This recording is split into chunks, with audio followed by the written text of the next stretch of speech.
Imagina que vuelves a tu casa después de un día normal, medio muerto de cansancio, y encuentras la puerta entreabierta, pero nada está robado. Nada movido. Solo una nota en la mesa: volveré cuando recuerdes lo que hiciste. Y lo peor no es la nota. Lo peor es que la letra es la tuya. Y tú juras, por tu vida, que no recuerdas haber escrito ni una maldita palabra. Mateo siempre decía que Valdemora sonaba distinto, como si el propio suelo guardara un murmullo antiguo que pocos querían reconocer. Desde crío había aprendido a caminar con las orejas atentas, no porque fuera desconfiado, sino porque intuía que ese pueblo, perdido entre montes resecos y almendros viejos, tenía más voces que habitantes. El viento, sobre todo, le fascinaba. Para él no era un simple soplo caprichoso sino un mensajero terco, uno que no se cansaba de empujar historias de un rincón a otro del valle. Sin embargo, cada vez que se lo comentaba a la peña joven del bar, una pandilla ruidosa que se juntaba frente a la máquina tragaperras, las risas eran inmediatas. «Tío, eso es solo aire moviéndose», le soltaba alguno, mientras otro añadía que Mateo tenía demasiada imaginación para un pueblo tan pequeño. Él sonreía, aunque por dentro algo se revolvía, como si una verdad íntima quedara arrinconada por la burla. Había una frase, sin embargo, que lo sostenía cada vez que la incomprensión ajena le pinchaba el orgullo. Era una frase del abuelo Julián, un hombre de voz ronca, manos ásperas y paciencia infinita, que había criado a Mateo desde que tenía apenas unos pocos años. Ese abuelo que se despertaba antes del alba para barrer la entrada de la casa, que sabía hablarle a los animales y juraba que los olivos respondían cuando él les cantaba, siempre le repetía: «Cuando no escuchas, no es porque no suene. Es porque no estás preguntando lo correcto». De niño, Mateo pensaba que solo era la manera poética de su abuelo de animarlo a prestar atención. De adulto, en cambio, sentía que aquella frase llevaba dentro una capa más profunda, como si escondiera una llave para entender el mundo. Fue justamente recordando esas palabras cuando, una tarde de finales de verano, mientras el pueblo se deshacía en un silencio espeso por el calor, Mateo escuchó un tintineo leve. No provenía de ninguna ventana ni de ninguna bicicleta pasando por la calle. Tampoco era el cascabel del gato de Doña Remedios ni el sonido de una herramienta en la carpintería. No, era una campanita fina, casi frágil, tocada por una mano invisible. Lo extraño no era el sonido en sí, sino el hecho de que nadie más lo parecía percibir. Un par de vecinos pasaron cerca y no levantaron la vista. Una niña corrió jugando sin inmutarse, incluso un perro dormido siguió roncando como si nada. Ese detalle, esa indiferencia colectiva ante lo que para él era imposible ignorar, le dio a Mateo una certeza eléctrica: aquella campanita lo estaba llamando a él y solo a él. Y sin pensarlo demasiado, con una mezcla de inquietud, curiosidad y un cosquilleo de presagio en la nuca, decidió seguirla. No sabía a dónde lo llevaría. Pero sí sabía que, cuando el viento trae un mensaje y uno lo reconoce, negarse a escucharlo es como cerrar los ojos justo cuando empieza un amanecer.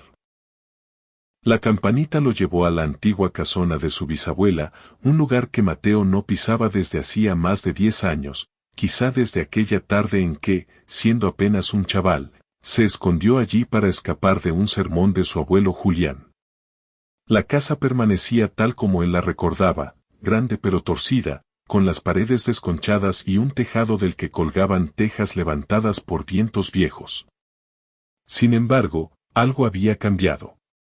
La puerta principal, esa puerta gruesa de madera de castaño que siempre solía estar cerrada con un cerrojo tan pesado como un suspiro resignado, estaba ahora entornada, apenas un palmo, como si el tiempo mismo la hubiera empujado suavemente para invitarlo a entrar.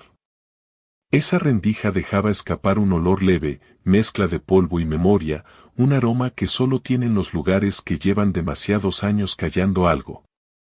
Mateo se detuvo un instante frente al umbral, escuchando de nuevo la campanita. No sabía de dónde venía, pero estaba claro a dónde lo guiaba. El sonido parecía surgir desde el interior, como si estuviera escondido entre las sombras o en algún rincón de las vigas que crujían con cada leve movimiento del aire. Inspiró hondo, sintiendo como la piel de sus brazos se erizaba sin razón aparente. Había crecido escuchando historias de esa casona, que su bisabuela guardaba allí objetos antiguos, cartas amarillentas, remedios extraños preparados con hierbas que ya casi no se encuentran en Valdemora. Muchos decían que la mujer tenía manos capaces de curar dolores con solo tocarlos, y oídos tan finos que entendían el lenguaje del agua y de la tierra. Para Mateo todo eso había sido folclore familiar, exageraciones de pueblo, hasta ese momento. Empujó la puerta con un gesto lento, temeroso de que el simple ruido pudiera romper la atmósfera espesa del silencio que reinaba adentro. El chirrido de las bisagras sonó como el lamento de un viejo que se despierta de golpe, y un pequeño torbellino de polvo se levantó desde el suelo, saliendo a recibirlo como un saludo tímido. Dentro no había nada que brillara ni nada que se moviera. Solo polvo, recuerdos y muebles cubiertos por sábanas que parecían fantasmas aburridos de no asustar a nadie.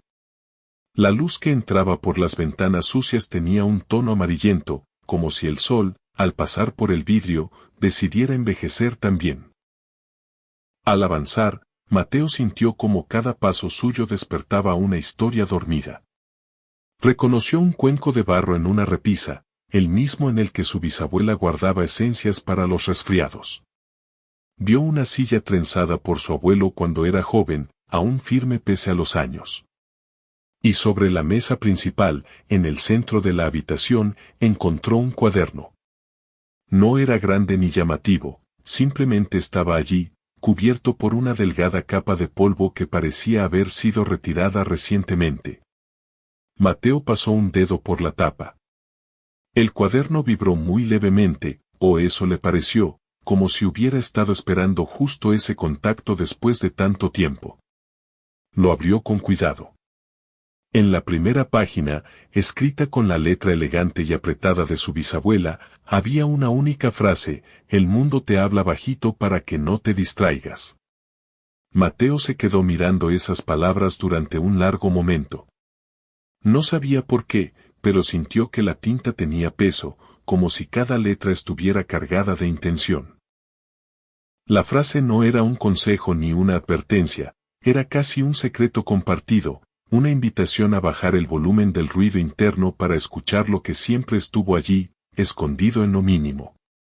Un cosquilleo le recorrió la espalda, una mezcla de inquietud y emoción, como cuando uno está a punto de descubrir algo que cambiará su manera de mirar las cosas. Tal vez, pensó, esa campanita que lo trajo hasta allí no era realmente un sonido. Tal vez no había campana, ni viento, ni nada vibrando fuera de él. Tal vez todo provenía de otro lugar más profundo, uno donde convergían las voces del pasado y las intuiciones del presente. Y si era así, si aquella llamada no venía del mundo sino de algo que él llevaba dentro desde hacía años sin saberlo, entonces ese cuaderno, esa casa y esa puerta entornada no eran coincidencia, eran la respuesta a una pregunta que, sin darse cuenta, llevaba mucho tiempo formulando. Mateo cerró los ojos unos segundos. La casa respiraba con él, como si esperara su siguiente movimiento. Abrió los ojos. Y supo, sin entender cómo, que había cruzado un umbral mucho más importante que el de aquella puerta antigua. Sentado en la plaza, Mateo vio a don Pascual, el anciano que siempre decía limpiar el cielo con su escoba. El hombre estaba allí, como cada tarde desde hacía más de 3 décadas, moviendo su escoba de paja hacia el aire, no hacia el suelo. A ojos de cualquiera parecía un viejo desvariado, alguien que había perdido la noción de para qué sirven las herramientas. Pero para Mateo, que venía de la casona de su bisabuela con el corazón aún alterado por aquella frase escrita en el cuaderno, la escena tenía un brillo distinto, como si el gesto de don Pascual formara parte de un lenguaje que hasta ese momento él no estaba preparado para entender. Se acercó despacio, arrastrando los pies sobre las baldosas de la plaza, que a esa hora de la tarde todavía conservaban el calor del sol. Don Pascual seguía moviendo la escoba con la misma concentración que si estuviera barriendo cristales invisibles. El hombre alzó la vista apenas un instante, lo justo para asegurarse de que Mateo no era una sombra pasajera, y luego volvió a su tarea. Mateo carraspeó, más por incomodidad que por necesidad, y preguntó en un tono mitad curioso, mitad divertido, ¿otra vez con eso, don Pascual? El viejo dejó de mover la escoba y apoyó el mango en el suelo. Su mirada, aunque cansada, tenía una chispa tan viva que Mateo sintió el impulso de sentarse frente a él. Pero don Pascual negó con la cabeza y sonrió, como si el comentario de Mateo fuera la frase que esperaba desde hacía toda la mañana. Claro, respondió el viejo. Si no barro mis nubes, ¿quién lo hará? La frase quedó suspendida un momento en el aire, del mismo modo que quedan suspendidas las palabras que contienen más peso del que aparentan. Mateo frunció el ceño, tratando de interpretar aquella respuesta. Sabía que don Pascual era un personaje peculiar, alguien que despertaba ternura, burla o indiferencia según quien lo mirara. Pero ese día, después de todo lo vivido, Mateo estaba dispuesto a no reírse de nada que viniera del mundo de los ancianos. Así que se sentó en el bordillo de la fuente, observándolo con atención. Don Pascual levantó la escoba de nuevo, pero antes de moverla añadió en voz baja, como si compartiera un secreto que solo se revela a quienes están listos para escucharlo: cada uno carga sus tormentas. Pero pocos se atreven a despejarlas. Mateo sintió un estremecimiento en el pecho, algo parecido a un clic interior. La imagen del viejo barriendo el cielo dejó de parecerle absurda. Entendió, de golpe, que no se trataba de nubes reales, sino de las otras, las que uno acumula sin notarlo, los miedos que crecen silenciosos, la culpa que se aferra, los recuerdos que pesan, los enojos antiguos que nadie se toma el tiempo de disolver. Miró a don Pascual con otros ojos, como si de pronto lo viera completo por primera vez. El anciano, como si percibiera el cambio en la mirada de Mateo, se permitió un suspiro largo, casi aliviado. Después empezó a contarle que desde joven había vivido con la costumbre de limpiar aquello que no quería que lo ensombreciera. La gente piensa que uno envejece porque se le arruga la piel, dijo, pero es al revés, uno se arruga por dentro primero, y eso es lo que termina saliendo afuera. Así que barre, chaval. Barre antes de que el polvo se te meta en los huesos. Mateo no respondió de inmediato. Observó la sombra del viejo moverse al compás de la escoba, como si su gesto fuera un ritual aprendido de alguna generación anterior. Se dio cuenta de que Valdemora, ese pueblo donde parecía que nunca pasaba nada, estaba lleno de personas que conversaban con el viento, con las piedras, con la memoria. Y que él mismo había empezado a escuchar esas conversaciones sin proponérselo. El sol comenzó a esconderse detrás de los tejados, tiñendo el cielo de naranja pálido. Una brisa suave levantó un remolino de hojas secas junto a la fuente. Mateo las vio girar un instante y pensó, con una sonrisa pequeña pero sincera, que quizás lo que don Pascual hacía no era locura, sino valentía. Porque se necesita valor para enfrentarse a lo que uno lleva dentro. Valor para reconocer que a veces las nubes están demasiado bajas. Valor para empujarlas hacia arriba, escoba en mano, aunque los demás se rían. Y ese día, Mateo entendió con absoluta claridad que barrer nubes no es cosa de locos. Es cosa de quienes todavía creen que el mundo puede verse más limpio si uno empieza por sí mismo. De niño, Mateo veía una piedra enorme cerca del río, una mole irregular de color gris oscuro que sobresalía entre los juncos como el lomo de un animal prehistórico dormido. A él le gustaba treparla, sentarse arriba y observar cómo el agua corría sin prisa, como si el río conociera un secreto que nadie más sabía. Su abuelo Julián, que lo acompañaba en aquellos paseos de verano, siempre le decía que esa piedra tenía memoria, que guardaba historias de quienes la tocaban y que, si uno sabía escuchar, podía aprender más de ella que de muchos libros. En aquel entonces, Mateo se reía, pensando que su abuelo exageraba para hacerlo soñar. Pero aún así, cada vez que la tocaba, algo dentro de él se aquietaba, como si una parte suya reconociera el contacto con algo mucho más antiguo que cualquier palabra. Pasaron los años, y la vida empujó a Mateo por caminos que lo alejaron de la ribera. Entre trabajos, rutinas y silencios que no siempre sabía descifrar, sus visitas al río fueron haciéndose escasas, casi inexistentes, hasta que la piedra dejó de ser parte de su día a día. Sin embargo, después de la extraña llamada de la campanita, después del mensaje del cuaderno y las palabras de don Pascual, algo volvió a despertarse en su interior.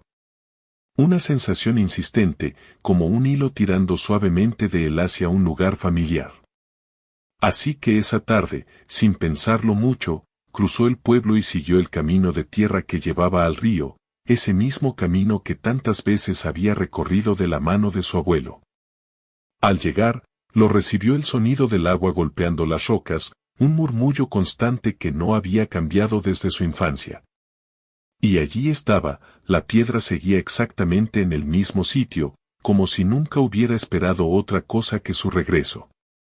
Mateo se acercó con paso lento, casi temeroso, como si no supiera si tenía derecho a tocarla después de tantos años. La piedra parecía más grande de lo que recordaba, aunque quizá era él quien había encogido por dentro, cargando nubes que todavía no sabía barrer del todo.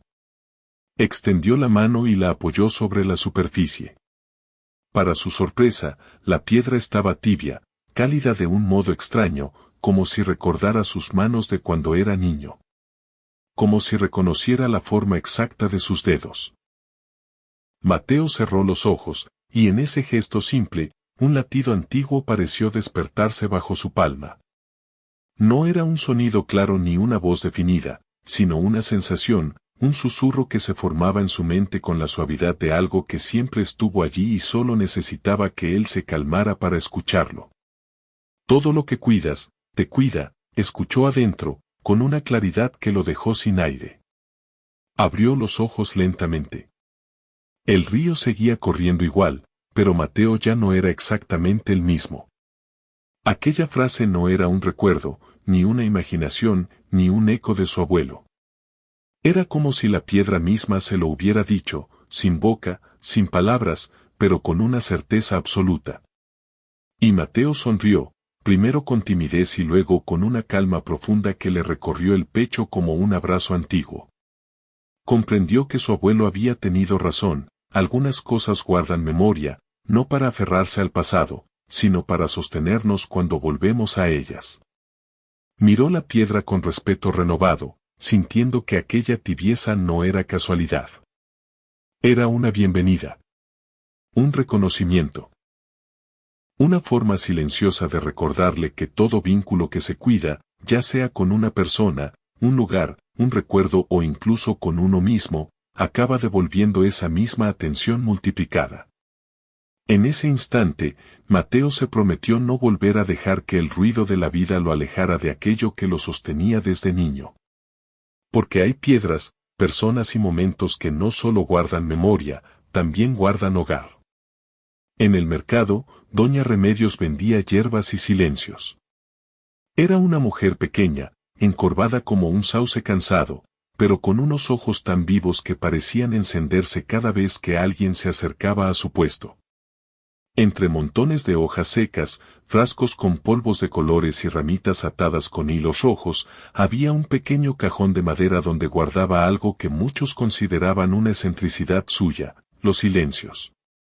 No estaban etiquetados, ni tenían forma concreta, pero ella juraba que estaban ahí, listos para ser entregados.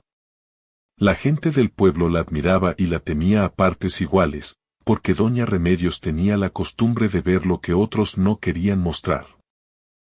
Cuando Mateo pasó por el mercado aquella tarde, arrastraba todavía la tibieza de la piedra del río en la palma de la mano y una sensación confusa, como si algo dentro de él estuviera empezando a mover engranajes oxidados.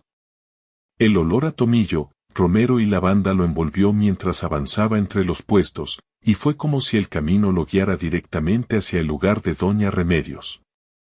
Ella lo miró antes de que él la saludara, como si hubiera estado esperando precisamente ese momento. Un silencio cuesta un abrazo, le dijo en cuanto Mateo se acercó, sin darle tiempo a preguntar nada. Él frunció el ceño, desconcertado. De todas las cosas que había escuchado últimamente en Valdemora, esa frase lograba ser la más inesperada. ¿Y para qué sirve un silencio?, preguntó, intentando comprender si se trataba de una metáfora, de un juego o de una verdad disfrazada. Doña Remedios chasqueó la lengua, como si la pregunta fuera demasiado obvia. Para escuchar lo que no dices, respondió. Lo que te pesa. Lo que escondes. Lo que crees que nadie ve. Un buen silencio te lo muestra sin herirte. Pero hay que saber abrirlo en el momento justo. Mateo no sabía si creerle o no. Pero después de lo que había vivido con la campanita, con la casona, con don Pascual y con la piedra del río, ya no estaba en posición de descartar nada como imposible. Así que, con un gesto casi impulsivo, se llevó un silencio. Para pagarlo, según la regla de doña Remedios, la abrazó. Fue un abrazo torpe, rápido, pero sincero. Ella lo sostuvo brevemente, como si pudiera notar, solo con ese contacto, el tumulto que él cargaba por dentro. El silencio que le entregó no era visible pero se sentía. Mateo lo metió en el bolsillo del pantalón y notó de inmediato un peso extraño, más emocional que físico, como si llevara consigo un objeto frágil que debía manejar con cuidado. Caminó de regreso a casa con esa sensación, pensando en lo absurdo que sonaría todo aquello si se lo contara a alguien. ¿Cómo explicar que cargaba un silencio comprado en el mercado? ¿Cómo describir que ese silencio parecía observarlo desde el interior del bolsillo? Esa noche, ya en su habitación, cuando la luna iluminaba apenas los bordes de los muebles y el aire olía a hierbas del mercado, Mateo decidió abrir el silencio. No sabía cómo se hacía, pero algo dentro de él, una intuición recién despertada, le indicó que bastaba con detenerse, respirar hondo y dejar de huir de lo que llevaba tiempo evitando. En cuanto lo abrió, sintió un vacío breve, como si la habitación se tragara un suspiro profundo. Y entonces ocurrió. Su propio miedo, ese miedo antiguo que llevaba guardado desde hacía años, quizá desde su infancia o quizá desde el día en que dejó de escuchar al mundo, salió corriendo. No tenía forma definida, pero se sentía como una sombra larga deslizándose hacia la oscuridad del pasillo. No era un miedo enorme, pero sí uno persistente, uno que siempre lo acompañaba por detrás de los hombros. Mateo no intentó detenerlo. Lo dejó ir. Y cuando la presencia se desvaneció, la habitación quedó más liviana, como si una ventana se hubiera abierto aunque ninguna lo estaba. Se sentó en la cama, sorprendido, temblando apenas, pero con una calma nueva, profunda. Comprendió entonces que el silencio que doña Remedios le había dado no era un objeto, ni un truco, ni una superstición. Era una puerta. Una puerta hacia lo que él nunca se animaba a enfrentar. Y al abrirla, aunque fuera por un instante, algo dentro de él había empezado a liberarse. Una tarde, su sombra empezó a adelantarse. Fue algo tan sutil al principio que Mateo pensó que se trataba del sol colándose entre las nubes, de un movimiento raro de la luz, de esas ilusiones ópticas que pasan cuando uno está distraído. Pero no, la sombra dio un paso antes de que él moviera el pie. Luego avanzó otro, ligero, decidido, mientras Mateo seguía quieto como una estatua. El corazón se le aceleró y, aunque intentó buscar una explicación lógica, no encontró ninguna que no sonara absurda. Vale, me estoy volviendo loco, pensó Mateo, sintiendo como un nudo de nervios le subía desde el estómago hasta la garganta. Se frotó los ojos, respiró hondo, volvió a mirar.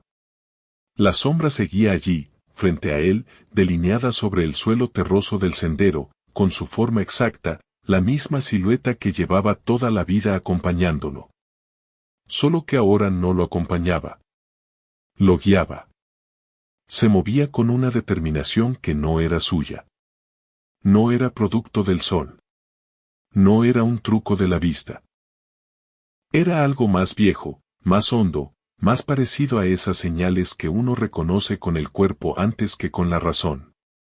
Y fue entonces, cuando el miedo estaba a punto de paralizarlo, que otra frase de su abuelo Julián le vino a la memoria como una cuerda lanzada en medio del río. La sombra se adelanta cuando el futuro te llama. Mateo se quedó congelado. Esa frase la había escuchado una sola vez, cuando era pequeño. Su abuelo se la había dicho mientras lo ayudaba a cruzar un arroyo, después de que el niño jurara que había visto su sombra brincar antes de él.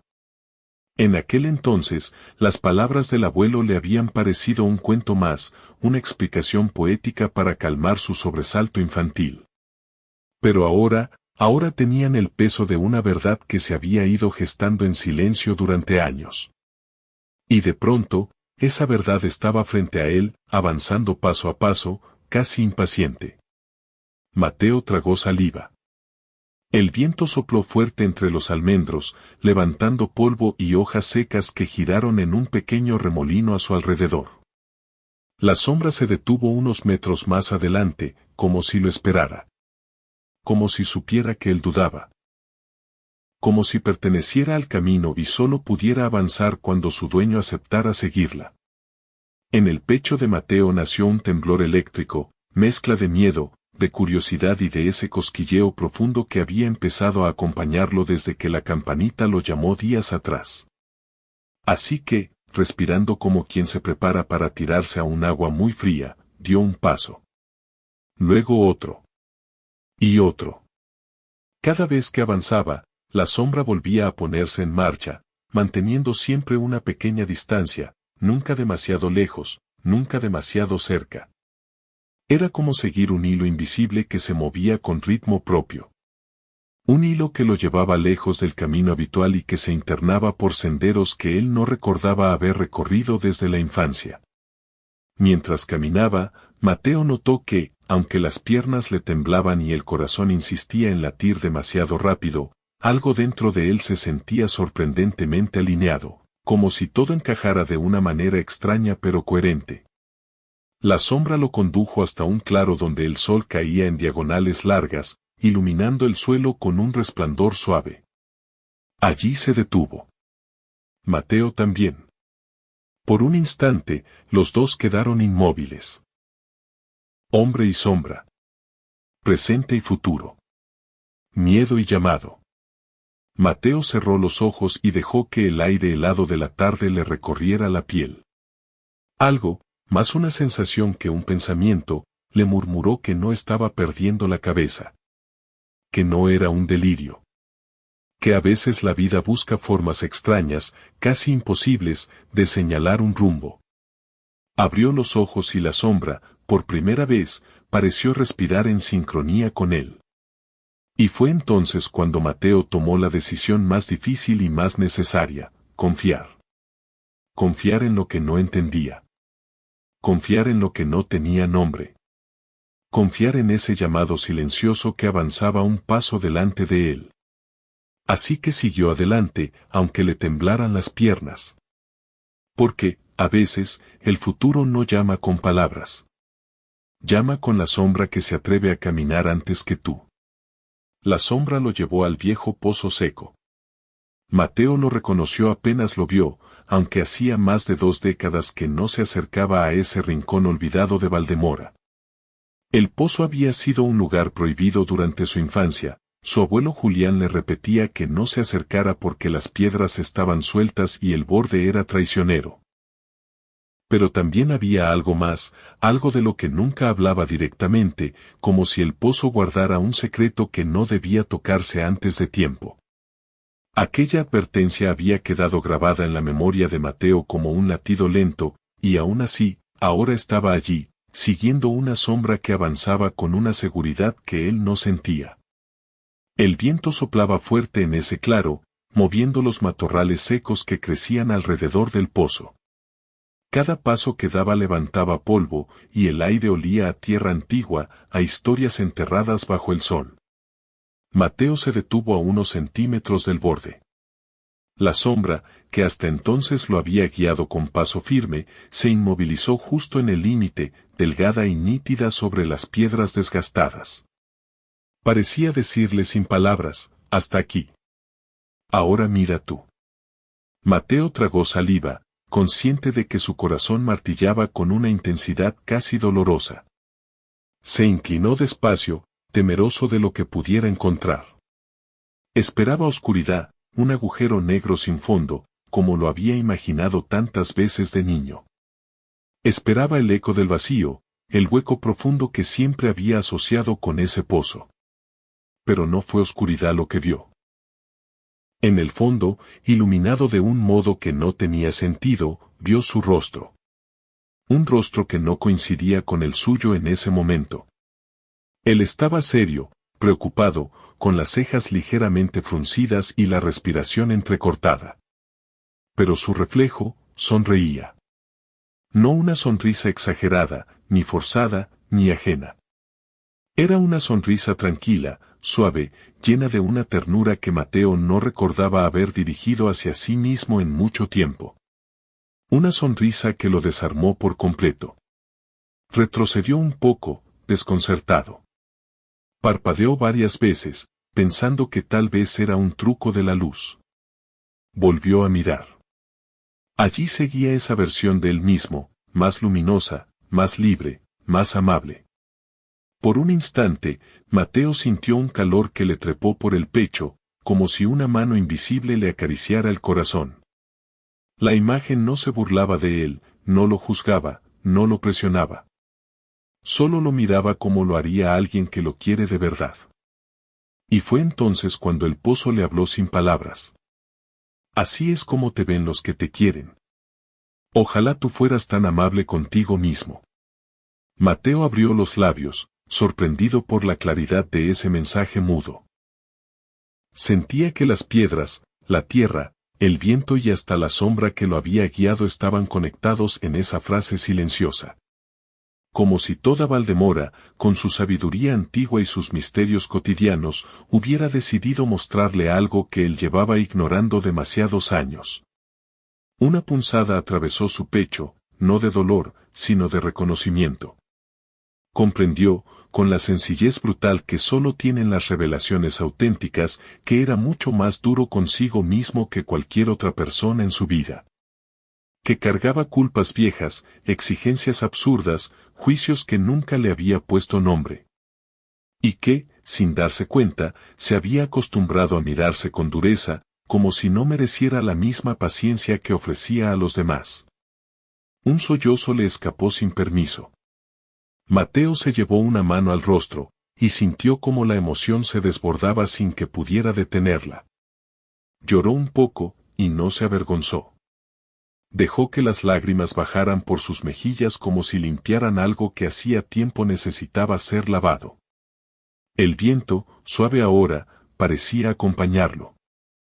La sombra a su lado permanecía inmóvil, como un guardián paciente. Cuando alzó la vista de nuevo, el reflejo seguía sonriendo. Y por primera vez en mucho tiempo, Mateo sintió que quizá él también podría aprender a mirarse así. Esa noche cayó una tormenta como no se veía en décadas. Todo empezó con un silencio extraño, un silencio tan profundo que hasta los grillos parecían haberse puesto de acuerdo para dejar de cantar. El aire se volvió espeso, húmedo, como si contuviera el aliento del cielo entero antes de estallar. Mateo estaba en su habitación, todavía conmovido por lo que había vivido en el pozo, cuando escuchó el primer trueno. No fue un sonido común, fue un rugido que hizo vibrar los cristales y que recordó más a un animal gigante que a un fenómeno natural. Antes de que pudiera reaccionar, un relámpago partió el cielo en dos, iluminando por un instante las montañas que rodeaban Valdemora como si fuera pleno día. La lluvia llegó después, de golpe, sin aviso, arrojándose sobre el pueblo con una fuerza desbordada. Era agua como no la había visto desde su infancia, cuando su abuelo lo llevaba a correr bajo las tormentas de verano. Pero aquella no era una tormenta de verano, era una que parecía venir del fondo del tiempo, de algún rincón antiguo donde los secretos del campo se guardan como tesoros. El viento soplaba con tanta ferocidad que las puertas temblaban, las ramas golpeaban los tejados y las luces titilaban como si dudaran de su propia existencia. Mateo se asomó a la ventana, hipnotizado. La lluvia caía oblicua, casi horizontal, empujada por ráfagas furiosas que hacían que los árboles se inclinaran como si saludaran a una fuerza invisible. Cada relámpago dibujaba sombras inquietas en las calles, y cada trueno hacía temblar el suelo. Por un instante, sintió un leve temor, la sensación ancestral que despierta la naturaleza cuando se muestra despiadadamente grande. Pero, al mismo tiempo, había una vibración distinta en el ambiente, algo que no era solo destrucción o caos. Era como si la tormenta estuviera limpiando, purificando, arrastrando algo viejo para dejar espacio a lo nuevo. La noche fue larga. La lluvia golpeó con constancia hasta pasada la medianoche, y el viento rugió como si llevara mensajes que nadie estaba preparado para escuchar. Mateo permaneció despierto, sintiendo que algo profundo se movía a su alrededor, no solo en el cielo, sino también dentro de él. Se preguntó si todo aquello estaba conectado, la campanita, la sombra, el pozo, la piedra tibia del río.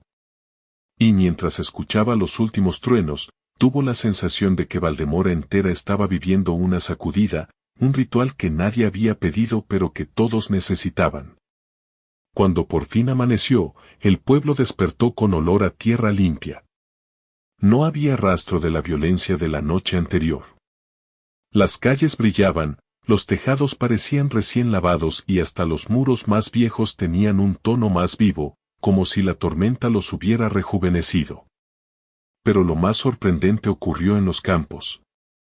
Los viejos almendros, aquellos que ya casi no daban flor, esos que los campesinos consideraban resignados a la vejez, habían florecido. No parcialmente, no tímidamente, habían florecido con una abundancia descarada, cubiertos de pétalos blancos y rosados como si fuera pleno inicio de la primavera. Pero estaban fuera de temporada. Absolutamente fuera de temporada. Y aún así, allí estaban, resplandecientes bajo el sol recién nacido, como si hubieran decidido recordar lo que eran en sus días más vigorosos. Mateo salió al camino y se encontró con don Pascual, que observaba los árboles con su escoba apoyada en el hombro. El viejo tenía una expresión de absoluta satisfacción, como si aquello confirmara algo que llevaba muchísimo tiempo esperando. Los antepasados andan de fiesta, murmuró, sin apartar la vista de los almendros florecidos. Mateo sintió un estremecimiento, no de miedo, sino de reconocimiento. Porque había algo verdadero en esas palabras. Algo que resonaba en la tierra húmeda, en el perfume dulce de los pétalos, en la brisa tibia que rozaba su rostro. Algo que le decía que la tormenta no había llegado para destruir, sino para abrir un camino. Y que, quizás, los antepasados realmente habían celebrado. No con voces o cantos, sino con lluvia, trueno, luz y flores fuera de temporada. Al volver a la casona de la bisabuela, Mateo caminó con una mezcla de expectación y una calma nueva que no entendía del todo.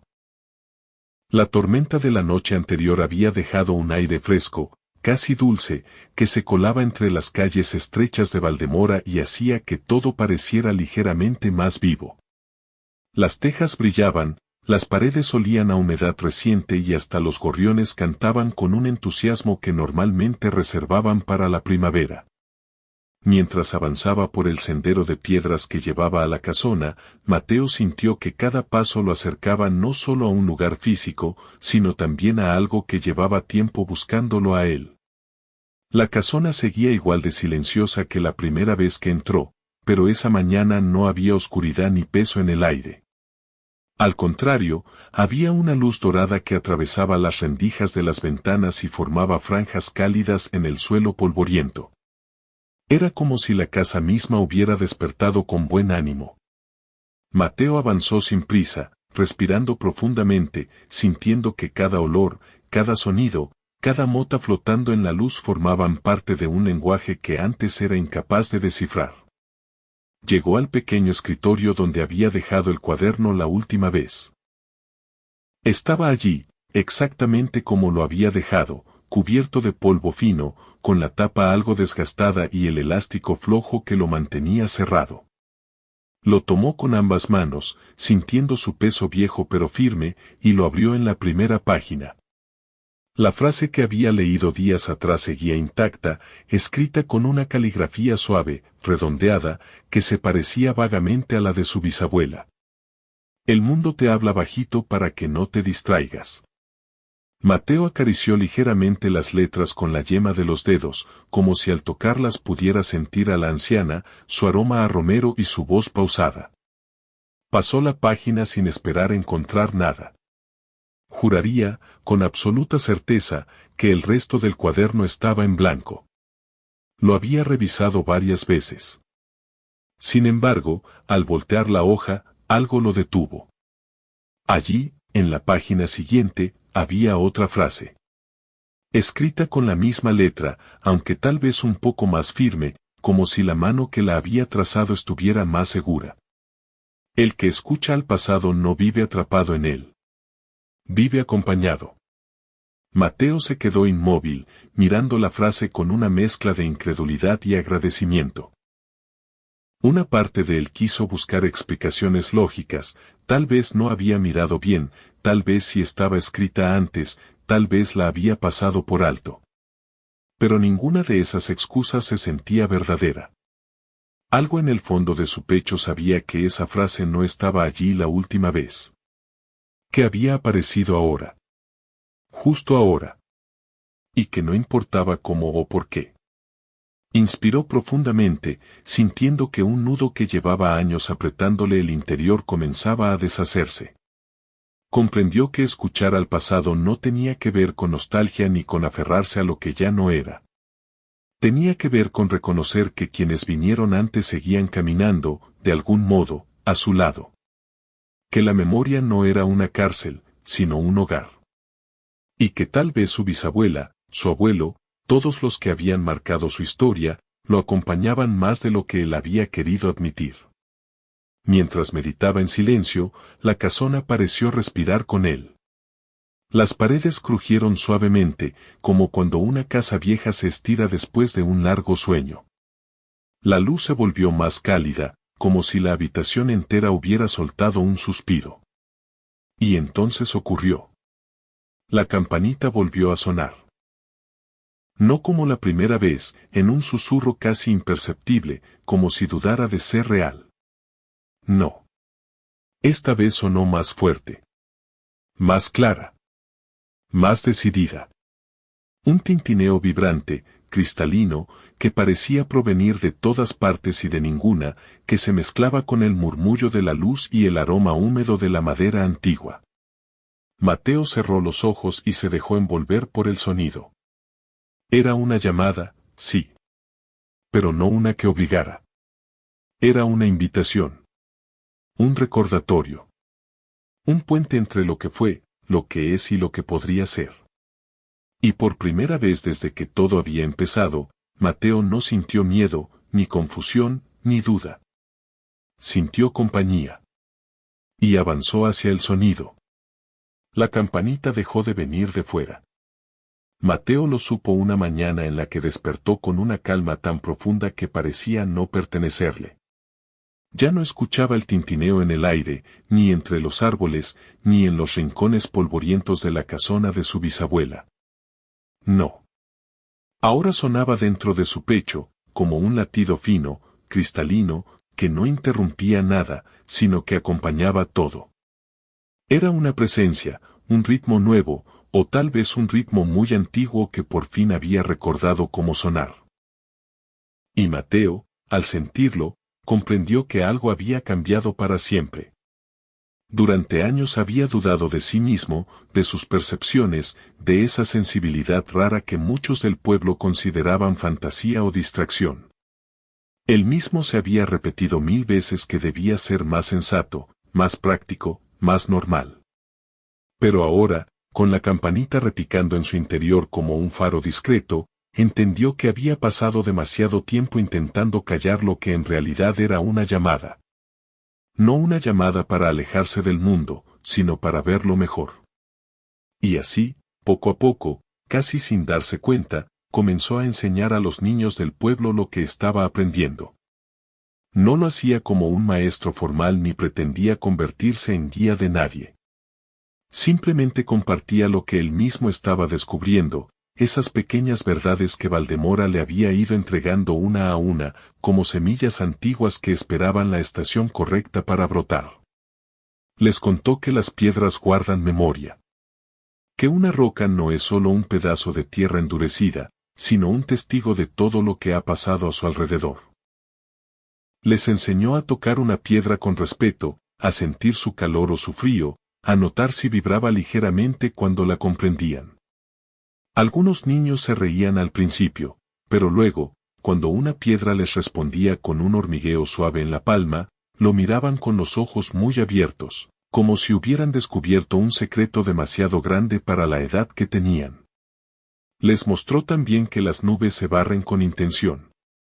Los llevó junto a don Pascual, que seguía limpiando el cielo con su escoba como si fuera la cosa más normal del mundo. Los niños lo imitaron, entre risas, y el viejo, encantado, les explicó que no se trataba de hacer desaparecer nubes reales, sino de aprender a despejar las tormentas que uno lleva por dentro. Si no barres tú, ¿quién lo hará por ti?, repetía don Pascual mientras los pequeños agitaban sus escobas imaginarias. Les habló de doña Remedios y de sus silencios que no se compraban con dinero, sino con un abrazo. Les enseñó que un silencio bien guardado puede revelar más que 1000 palabras, y que a veces lo que uno necesita no es hablar, sino escuchar lo que no se atreve a decir. Les explicó que la sombra sabe el camino. Que no es un trozo oscuro pegado al suelo, sino un espejo adelantado del alma. Que cuando una sombra se mueve antes que tú, quizá el futuro está intentando decirte algo. Los niños escuchaban con una mezcla de respeto y fascinación, imaginando sombras sabias capaces de guiarlos por senderos invisibles.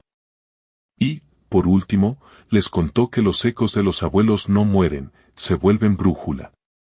Les habló de su abuelo Julián, de su voz paciente, de sus frases que parecían simples pero que contenían mundos enteros. Les dijo que los antepasados no se van del todo, que persisten en la forma en que uno respira, en la manera en que guarda silencio, en la intuición que aparece sin explicación aparente. Y que, si aprendes a escuchar, esos ecos pueden mostrarte un camino que ni siquiera sabías que existía. Un día, mientras estaban sentados bajo un almendro florecido fuera de temporada, un niño pequeño lo miró con los ojos entrecerrados y la seriedad propia de quien está formulando una pregunta muy importante.